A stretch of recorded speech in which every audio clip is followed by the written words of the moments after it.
그 다음에 이 행정학의 성격이라는 게 있는데 특성인데 행정은 첫 번째 과학적인 특징과 사이언스와 아트의 문제라고 해요. 제가 여러분들 왜 통합 전공할 때 설명드렸지만 우리가 하나의 어떤 사회 현상이 있으면 행정학에서는 이 사회 현상을 두 가지로 구분해요. 사실과 가치로 구분하거든요. 근데 보세요. 사실이라는 거는 인과관계를 통해서 여러분들 밥을 많이 먹으면 배가 부르잖아요. 그렇게 인과관계를 통해서 이론적인 체계를 세우는 거예요. 이론적인 틀. 이렇게 이론적인 체계를 세우는 걸 뭐라고 하냐면 사이언스라고 그래요. 과학성. 근데 또 하나는 뭐가 있냐면 인과관계가 아니라 가치 판단을 하는 거예요. 가치 판단은 뭐냐면 옳다 그르다 사회 문제에 대한 가치 판단을 통해서 실제적인 처방을 제시하는 거거든요. 이러한 실제적인 처방을 제시하는 걸 뭐라고 하느냐? 기술성이라고 합니다. 그래서 이제 여러분들이 앞으로 알아야 될 게 뭐냐면 사실이냐 가치인지 그리고 과학성인지 기술성인지의 문제예요.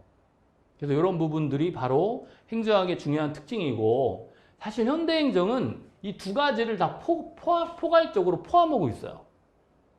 전통적인 행정이 과학성이었다면 통칭설 이유를 기술성으로 보고 현대행정, 그러니까 1980년대 이후의 행정은 과학성의 성을 모두 포괄하는 그런 복합적인 틀을 갖고 있죠. 또 하나 과학성에 기반을 둔 거는 이렇게 연결시키면 돼요. 과학이라는 게 보편성이에요? 아니면 특수예요? 보편적이죠. 그럼 쉽게 얘기해서 뭐 만유인력의 법칙 지구에 모두 적용되잖아요. 근데 기술성이라는 게 뭐냐면 아까 뭐라고 그랬어요? 사회 문제에 대한 처방을 내린다고 그랬죠. 그러면 우리나라의 문제, 북한의 문제, 중국의 문제 다 다르잖아요?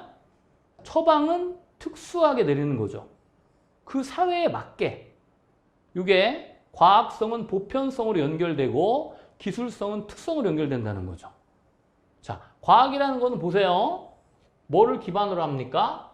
사실을 기반으로 하죠. 그렇기 때문에 가치에 대해서는 평가하지 않는다는 가치 중립성, 이게 과학성, 보편성, 가치 중립성이 연결이 되는 거고요. 반면에 기술성이라는 거는 그 사회 문제에 대한 특수한 처방을 제시하는 거니까 처방을 제시할 때는 반드시 가치 판단이 필요해요. 그래서 기술성, 특수성, 가치 판단성으로 연결이 됩니다.